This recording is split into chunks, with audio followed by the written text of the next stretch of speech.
er det væsentligt at beskæftige os med mursten, da tegl måske er et af de mest karakteristiske materialer i dansk arkitektur. Det har været interessant at lave sin egen sten, fordi det er ligesom detaljen i byggeriet. Vores vision var, at det skulle være en sten, som havde en alsidig anvendelse, både i by og på land. At den skulle kunne indgå i mange forskellige typer byggeri. Vi vil gerne have en mursten, der havde en særlig glød, og en mursten, der kunne kombineres med andre teglsten. For os hos Art var det en oplagt mulighed at dyrke sådan helt ned i detaljerne omkring et materiale.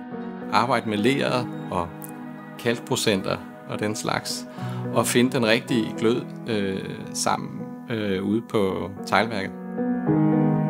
Det har været et godt og frugtbart samarbejde, synes jeg.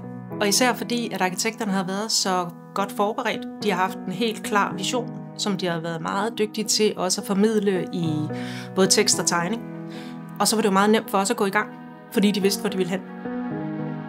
Stenens navn almen stammer fra ordet almenningen, som betyder fælleseje. Og samtidig så laver vi også meget almen byggeri, så det har også et sådan fælles sammenfald i navn med det almene byggeri.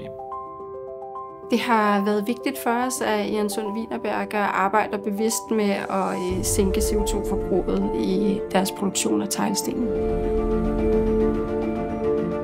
Jeg er rigtig glad for, hvordan den nye mursten er kommet til at se ud.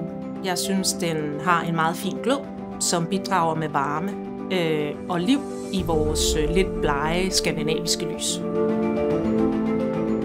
Det har været spændende at være med til at udvikle et produkt, som vi kan bruge i fremtidige projekter, byggerier.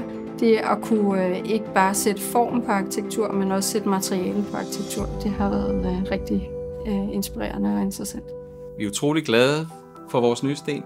Vi synes, den har en lavmældt ynde. Den passer meget smukt ind i vores eksisterende by, og vi glæder os til at bruge den en hel masse.